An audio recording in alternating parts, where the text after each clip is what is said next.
니느웨와 박넝쿨이라는 제목입니다. 사랑하는 성도 여러분, 여러분은 혹시 이 책 이름 들어보셨나요? 내 마음 그리스도의 집이라는 책 들어보셨나요? 예, 다 한번 들어보셨을 거예요. 로버트 멍어 목사님이 쓰신 소책자인데요. 여기서 주인공은 예수님을 자신의 마음이라는 집에 온전히 모셔드립니다. 얼마나 좋았을까요? 그래 주님과 함께 그 방의 서자에 가서 생각의 책들을 정리하고요.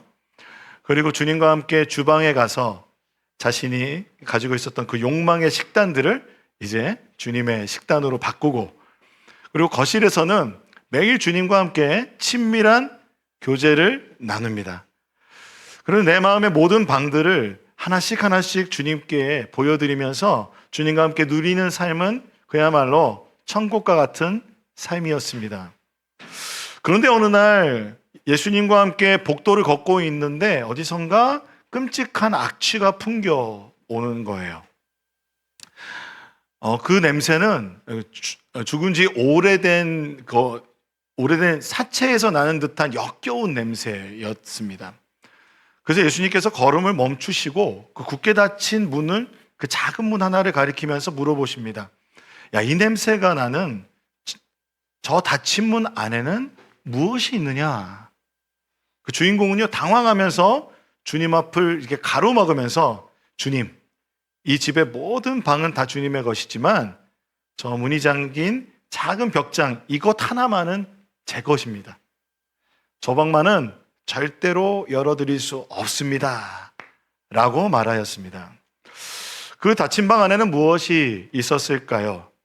그 안에는 주인공이 아직 포기하지 못한 자신만의 은밀한 죄악들과 무엇보다 도저히 용서할 수 없어서 죽은 채로 썩어가는 누군가를 향한 미움과 원한이 그 안에 가득 쌓여 있었습니다.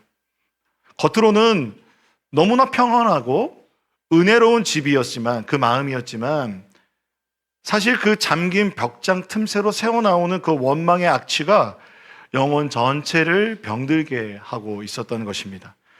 결국 주님은 단호하고 분명한 눈빛으로 그 방의 열쇠를 내어달라라고 말씀하셨습니다. 여러분 삶에도 인생의 중반을 넘어서 살아오는 동안 우리의 마음속에 이와 같이 닫힌 방 하나씩은 생기지 않았습니까? 신앙생활하면서 예배도 드리고 봉사도 하고 직분도 받아서 겉으로 우리가 볼 때 그 누구도 의심할 수 없을 정도의 은혜로운 신앙생활을 하는 것 같습니다. 그런데 하지만 우리의 영혼 깊숙한 곳에는 그 아무에게도, 심지어 하나님께조차도 열어주고 싶지 않은 굳게 자물쇠로 채워둔 방이 있습니다. 사실 그 방 안에는 내 인생에 지울 수 없는 상처를 준 사람, 나를 억울하게 만들었던 그 사건, 떠올리기만 해도 피가 거꾸로 솟고 도저히 용서할 수 없는 나만의 니느웨가 갇혀 있습니다. 우리는 상처받지 않기 위해서 그 방을 닫아두었다고 생각하지만 사실 그 닫힌 방 안에서 썩어가고 있는 그 미움과 분노의 악취가 우리의 영혼을 질식시키고 있는 것입니다. 오늘 우리가 읽은 본문에도 이 마음의 방의 문을 굳게 걸어 잠그며 분노하는 요나 선지자, 그 요나 선지자를 향해서 하나님이 하신 말씀입니다. 그는 하나님을 아는 선지자였지만 그 마음의 깊은 벽장 안에는 니느웨라고 하는 결코 용서할 수 없는 원수가 그 벽장 안에 들어 있었습니다. 그런데 오늘 하나님께서는 오늘 본문의 말씀을 요나에게 던지시면서 그 악취나는 그 닫힌 방을 열어달라고, 그 열쇠를 달라고 요나에게 말씀하고 계십니다. 그리고 오늘 그 말씀 앞에 우리도 서 있습니다. 요나를 소개해드리고 싶습니다. 요나는요, 북이스라엘에서 활동한 선지자입니다. 여러분 아시죠? 솔로몬 이후에 북이스라엘과 남유다가로 나뉘었죠. 예, 거기 북이스라엘에서 활동했던 선지자인데 그를 소개할 때 아미떼의 아들이라고 그래요. 아버지의 이름을 굳이 설명해요. 근데 아미떼가 진리란 뜻이고 요나라는 이름은 비둘기란 뜻이에요. 여러분, 그러니까 요나는 진리의 비둘기인 거예요. 진리의 비둘기는 뭐냐면 하나님의 진리의 말씀을 전하는 전령과 같은 거죠. 그런데 노아의 방주에서 홍수가 끝났다라고 알린 동물이 뭐였죠? 비둘기였죠.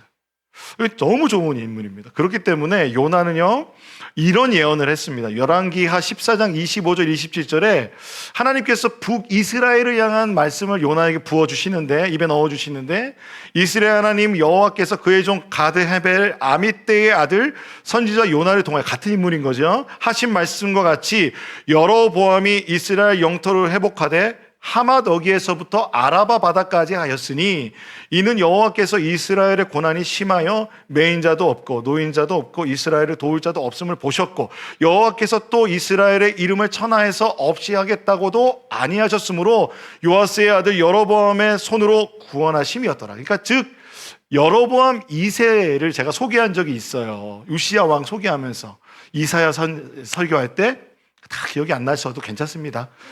근데 그때가 가장, 그러니까 다윗과 솔로몬 때보다도 더 넓은 영토와 엄청난 부가 쏟아져 들어온 시대였습니다.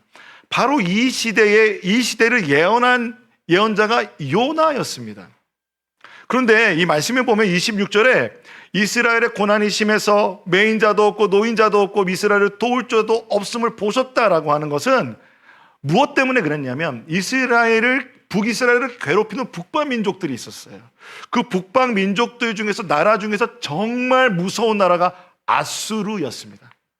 이 아수르라는 나라는요 어떻게 별명이 있냐면 동방의 망나니예요.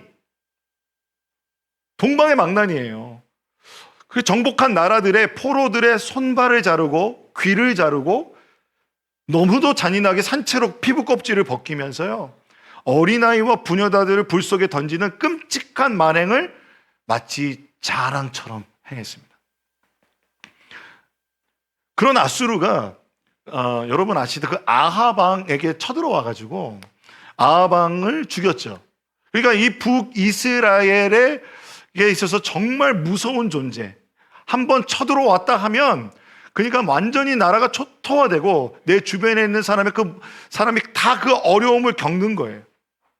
그러니까 니느웨라고 했을 때 아수르가 생각나고, 그 아수르는 내 인생을 짓밟고 영원에 씻을 수 없는 상처를 남긴 도저히 용서할 수 없는 내 삶의 파괴자인 것입니다. 그런데 하나님께서 요나가 선포한 말씀대로 여로보암 2세 때 하맛 어기에서 아라바 바다라고까지 하는 엄청난 그 영토를 허락하시면서 국가가 강력하게 되게 하셨는데 말씀 그대로 사실 북이스라엘은 하나님을 잘 섬기는 나라도 아니었어요.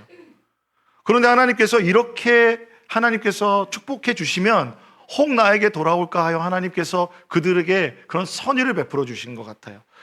하나님 은혜를 베풀어 주셨는데 어떻게 그렇게 역사를 움직이셨냐면 당시에 아수르가 너무도 연약한 왕들이 생긴 거예요.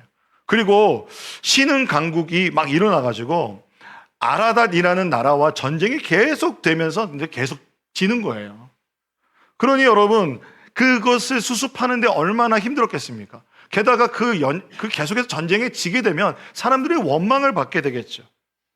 그리고 요나가 요나서를 썼다고 하는 시대라고 보는 아슈르단 3세가 다스릴 때는 전국에 엄청난 전염병이 돌아서요 수많은 인명피해가 발생하였습니다.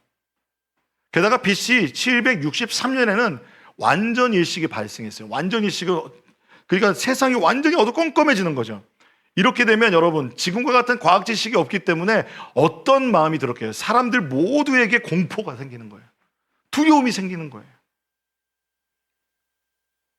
바로 이렇게 이스라엘을 괴롭히고 만행을 저질렀던 아수르가 주춤하는 사이에 북이스라엘과 남유다가 엄청난 성장을 하게 되었고 요나와 이스라엘, 북이스라엘 백성들에게 이와 같은 아수르의 세태는 하나님의 통쾌한 공의, 심판으로 받아들여졌을 거예요.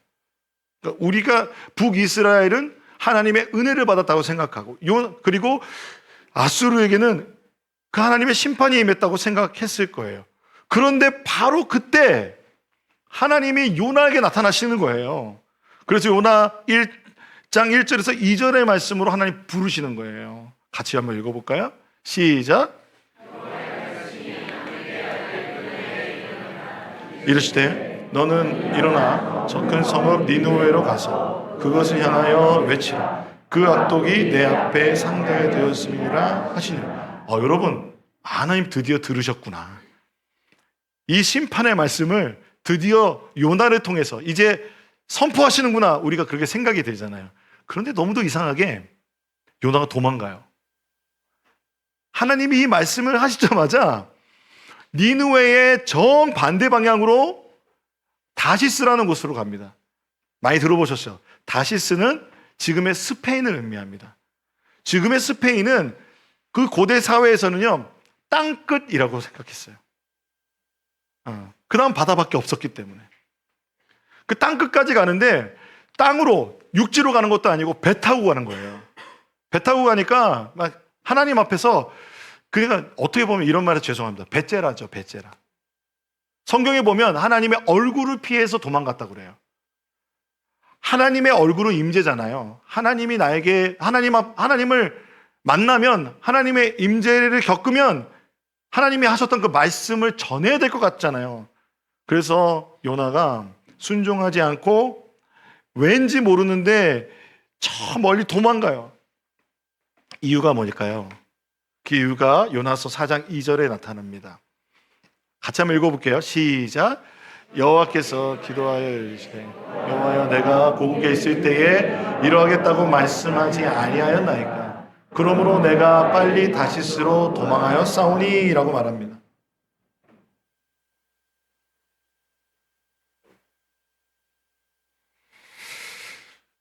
그리고 뒤에 말씀도 같이 읽어볼게요. 주께서, 시작. 주께서는 은혜로우시며 자비로우시며 노하기를 더디하시며 인애가 크시사 뜻을 돌이켜 재앙을 내리지 아니하시는 하나님이신 줄을 내가 알았습니다. 요나가 알았어요. 뭘 알았어요? 이 심판의 메시지를 전하면 하나님의 사랑이 거기에 임하는 걸 알았어요. 요나서 4장 2절은 그러니까 니느웨가 회개한 이후에 하나님께 요나가 분노하면서 한 말이에요. 여러분, 기도하면서 하나님께 원망해 보신 적 있으세요? 원망하면 안 돼요? 원망한 적 저는 있는데, 그런 원망이 기도로 나올 때 있잖아요. 하나님 왜 그러셨어요? 왜 그러셨어요? 라고 물어보는 거예요. 그런데 요나가요, 무엇을 알고 있냐면 하나님의 성품을 분명히 알고 있어요. 자비로우시며 노하기를 더디하시며 인애가 크시사 뜻을 돌이켜 재앙을 내리지 아니하시는 하나님이신 줄 알았어요. 하나님이 누구든 회개하면 돌이키시는 그 헤세드의 사랑, 이 사랑을 헤세드라고 하거든요. 변하지 않는 사랑. 하나님이 그 사랑을 가지신 분이세요. 그런데 이 헤세드의 사랑을 누가 받았어요? 요나와 북이스라엘이 받았어요. 그런데 하나님께 받은 이 헤세드가 누구에게는 가면 안 돼요? 아수르에게 가는 건 싫은 거예요. 그래서 도망간 거예요. 땅끝까지 도망간 거예요. 요나가 가지고 있었던 자신의 상식과 그리고 자신의 공의, 정의라고 하는 자신의 식과 법의 테두리 안에서 하나님을 가두어 버리고 그 마음의 문을 완전히 잠궈 버린 것입니다. 이 요나의 분노에서요, 왜 요나가 그랬을까라는 것을 성경은 여러 가지 그 힌트를 통해서 알려주고 있어요. 먼저 요나가 왜 그랬을까? 첫 번째는요, 요나가 그 바다에서 던져지잖아요. 근데 물고기 뱃속으로 들어가잖아요. 여러분, 우리는 그 물고기가 고래라고 생각합니다. 저도 모르게 일부 때 고래라고 막 설교를 했는데, 우리가 피노키오라는 동화를 알잖아요. 그거는 이 요나의 이야기가 아마 모티브가 됐을 겁니다. 근데 거기 보면은 뭐 그 안에서 막 고래 뱃속 안에서 살만하잖아요. 근데 여러분, 물고기예요. 그냥 물고기.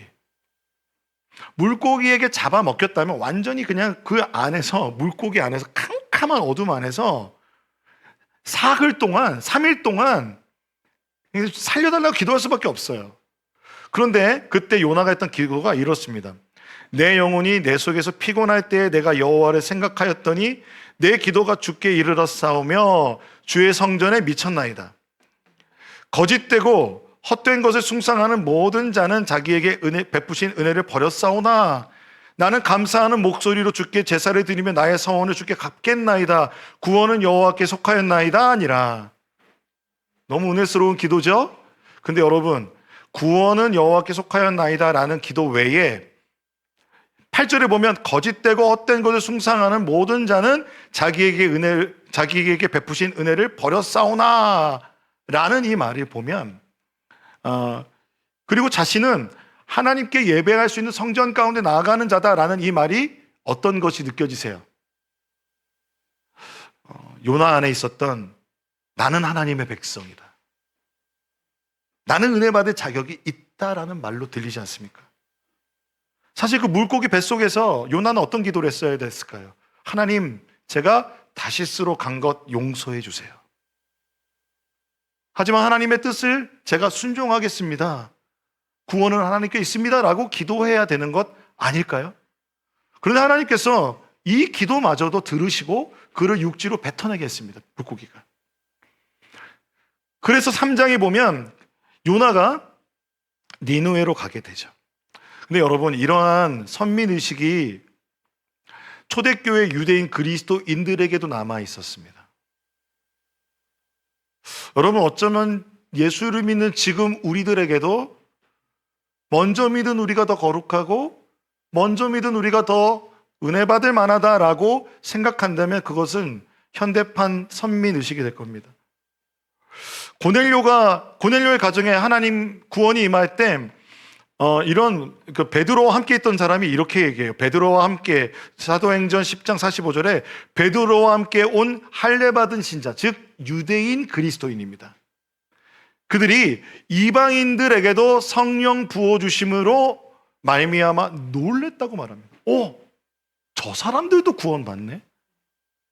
아니, 이방인에게도 성령이 임재하시네? 라고 놀랐다는 것이죠. 그래서 초대교회에서는 많은 경우 유대인들이 가지고 있었던 그 선민사상 안에서 지키고 있던 할례라는 것, 그리고 음식 문화라는 것이 초대교회의 그리스도의 교회를 이루어가는데 공동체가 하나 되는데 엄청난 장애물이었습니다. 그래서 갈라디아서가 쓰여진 거예요.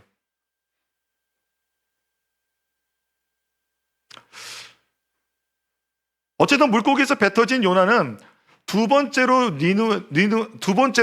하나님의 말씀을 듣고 니느웨로 가서 그 말씀, 하나님이 주셨던 말씀을 전하라고 하는 거예요.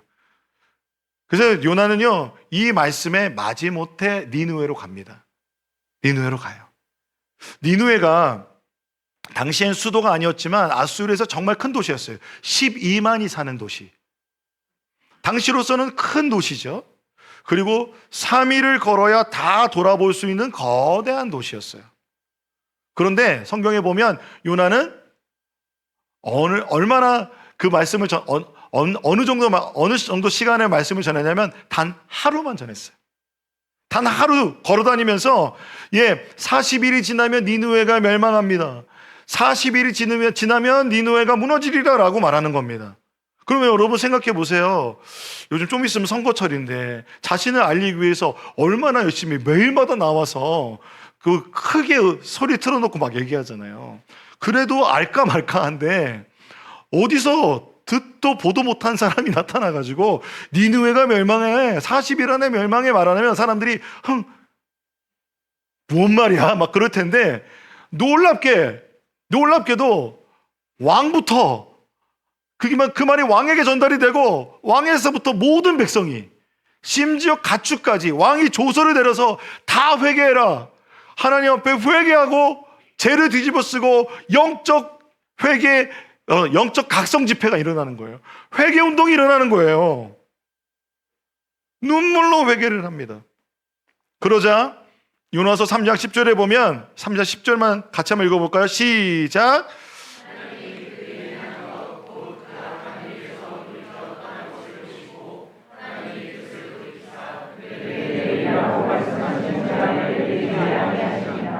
그 재앙을 내리지 아니하시니라. 아멘이죠? 여러분 아멘이시죠? 근데 요나는 아멘 못했어요. 요나 4장 1절에 이렇게 되어 있습니다.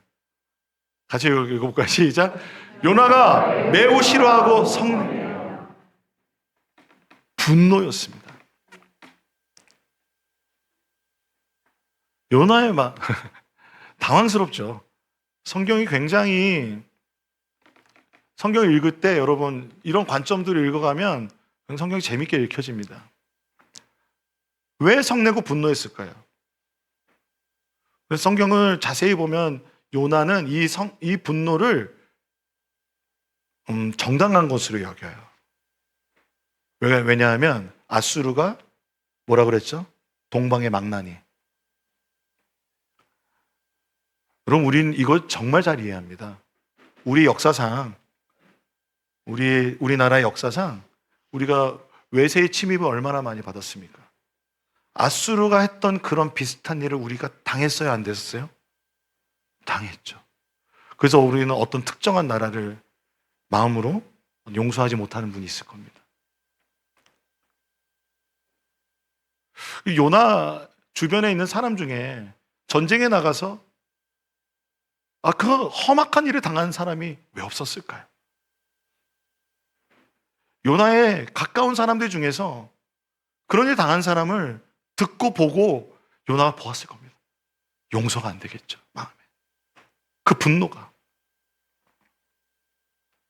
그리고 요나가 또한 선지자이기 때문에 나라를 사랑하는 마음으로 이 나라에 있었던 그 참담한 현실을 그냥 두고 볼 수 없었던 것이에요.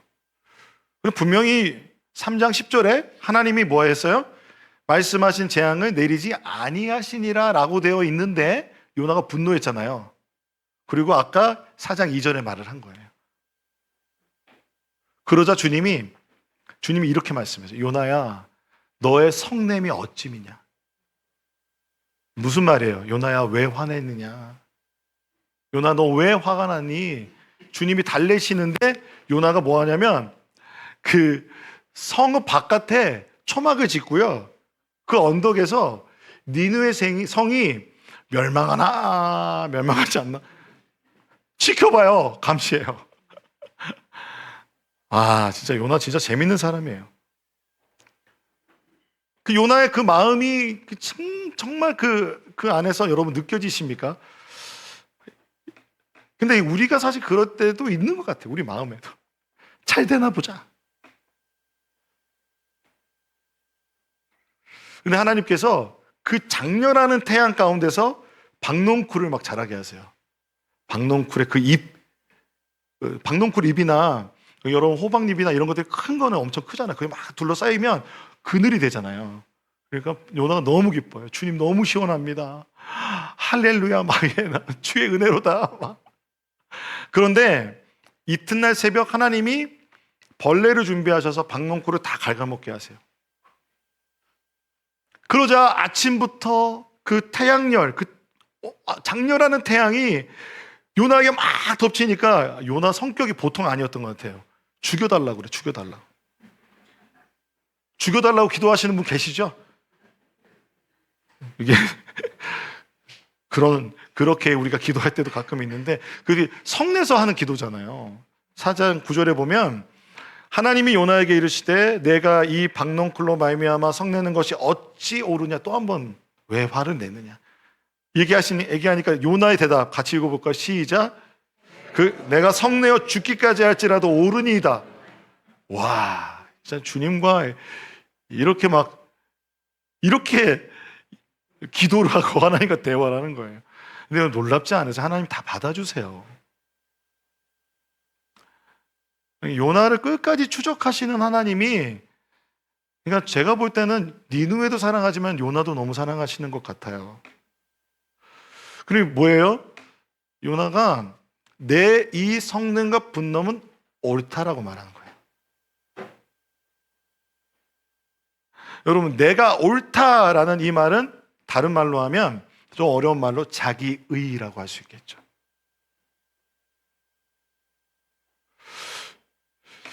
사실 하나님께서 이 박농쿨을 보여주신 것은 요나가 요나의 삶 속에 북이스라엘을 향해서 하나님께서 베풀어 주신 아수르를 약화시키고 북이스라엘에게 경제적으로 그리고 외교적으로 군사적으로 강하게 하신 것이 하나님의 은혜라는 것입니다.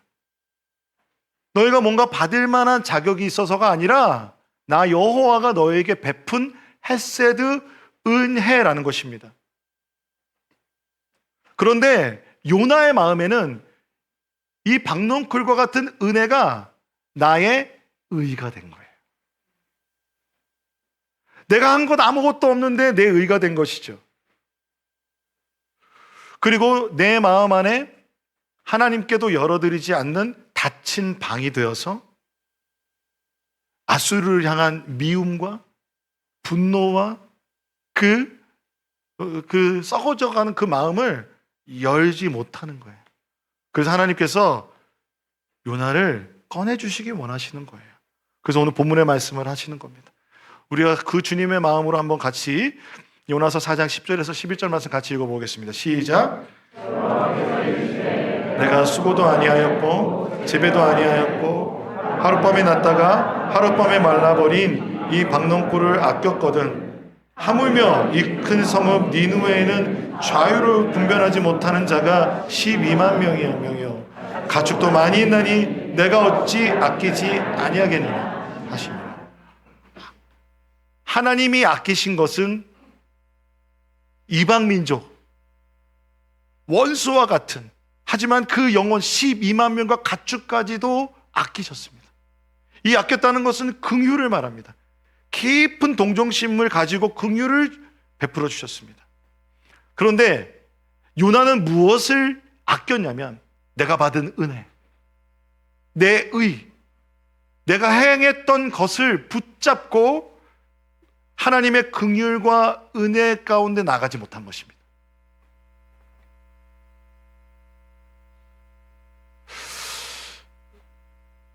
사랑하는 성도 여러분, 우리 모두 요나와 같이 자물쇠로 잠궈 놓은 마음의 방이 어쩌면 있으실 거예요.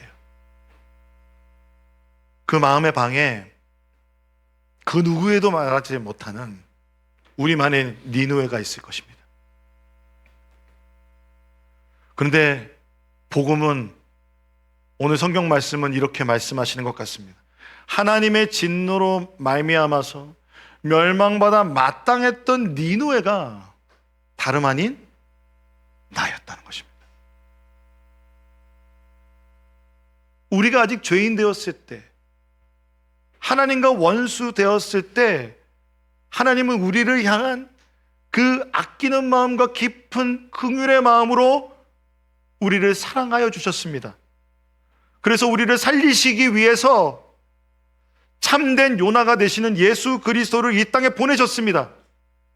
요나는 원수를 살리기 싫어서 배 밑창으로 도망갔지만 예수님은 원수인 우리를 살리시기 위해서, 니느웨 같은 우리를 살리시기 위해서 하늘 영광을 버리고 가장 낮은 이 땅, 가장 어두운 곳까지 내려오셨습니다. 그래서 예수님은 요나는 니느웨 성벽 밖에서 망하나 안 망하나 감시하고 있었지만 예수님께서는 그 성 밖에서 갈릴리 언덕에서 우리의 모든 죄짐을 지고 십자가에서 우리가 받아야 되는 그 분노의 그 떼약볕을 우리 대신 다 받아주셨습니다. 뿐만 아니라 주님께서는 그래서 사망의 가장 깊은 수월까지 내려가셔서 요나가 그 물고기 뱃속에서 옴싹달싹 못하는 상황에서 했던 그 기도를 넘어 우리를 살리는 부활의 중보자가 되어 주셨습니다. 여러분 믿으십니까? 여러분 오늘 그 닫힌 방을 열기 힘들 겁니다. 열라는 말도 아니에요. 용서는요, 용서해야지라는 결심에서 나오는 게 아닙니다. 나를 향한, 우리를 향해서 부어지신 그 십자가에서 쏟아진 하나님의 깊은 긍휼과 사랑과 용서에 우리의 전 존재, 우리의 마음이 압도될 때, 그때 기적같이 나오는 게 용서입니다. 요한계시록 3장 20절 말씀처럼 주님은 오늘도 우리의 마음에 두드리십니다. 볼지어다 내가 문 밖에 서서 두드리노니. 왜 두드리실까요? 우리 살려주시려고. 우리를 살려주시기 위해서. 우리를 향한 햇새들을 더 많이 우리가 누리게 하시기 위함이라고 저는 믿습니다. 그러므로 여러분, 용서는 우리에게 다가오신 하나님 예수 그리스도에게서 시작이 됩니다. 그러므로 용서는 우리에게 베푸신 용서를 반영하기 위한 것이라고 복음 중심 삶에서 말하고 있습니다. 그래서 용서는 값싼 것이 아닙니다. 절대로 값싼 것이 아닙니다. 예수님의 핏값입니다. 절대로 값싼 것이 아닙니다. 사실 우리는 그 모든 것을 주장할 권리가 있습니다. 하지만 용서는 그 빚을 탕감해 주는 것이다 라고 말합니다. 사랑하는 여러분, 복음은 그러므로 용서의 방법을 보여주는 것이 아니라요, 하나님 앞에 나갈 때 성령께서 우리에게 용서할 능력을 주시는 것입니다. 우리가 주님께 드려야 되는 마음의 열쇠는 뭘까요? 저는 복음이라고 생각합니다. 이 복음을 붙잡고 주님께 마음의 열쇠를 드릴 때, 그리고 예수님을 초청하야 될 때, 우리는 그토록 골마있고 그토록 아프게 하는 고통과 괴로움 가운데서 자유케 될 것입니다. 치유될 것입니다. 그 자리에 하나님의 생명의 나무가 자라나게 될 것입니다. 하나님의 생명으로 다시 숨쉬게 될 것입니다. 그 복음의 능력이 여러분의 삶 가운데 임하시기를 소망합니다. 이 시간 우리가 함께 찬양하고 싶습니다. 주님 마음 내게 주소서. 보소서 주님 나의 마음. 주님 우리 마음을 보고 계시죠. 우리 안에 그 견고한 진과 같은 그 마음들을 주님께 드리고 마음의 문을 열어드리는 그 시간이 오늘이 되기를 소망합니다. 함께 찬양하겠습니다.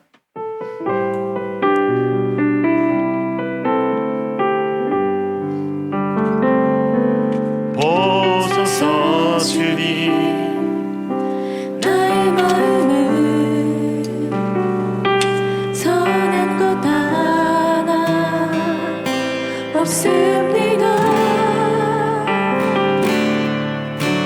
그러나 내 모든 것 주께 드립니다.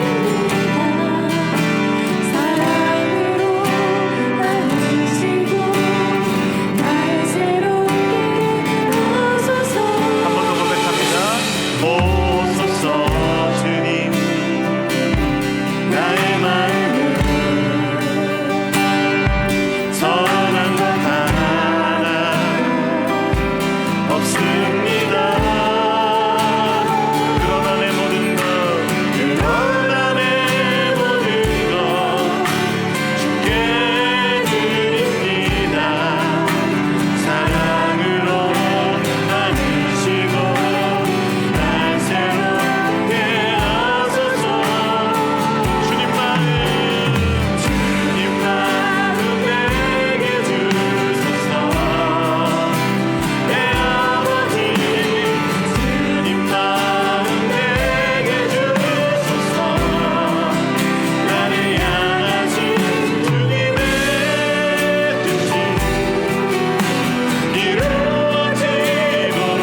안아주옵소서.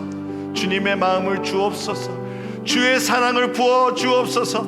그 아버지의 사랑 안에 안기게 하여 주옵소서. 이 시간 우리가 주님이 필요합니다 라고 고백하지 않으시겠습니까? 그래서 여러분, 먼저 예수님이 여러분 문 밖에 계시다면 초청하십시오. 들어오십시오. 주님, 나의 이 마음 가운데 주님 환영합니다. 주님의 사랑을 더욱더 부어 주시옵소서라고 고백할 때 주님이 여러분에게 하나님의 사랑을 부어 주실 줄로 믿습니다. 이 시간 주님 앞에 주여 한번 부르고 기도하겠습니다. 주여.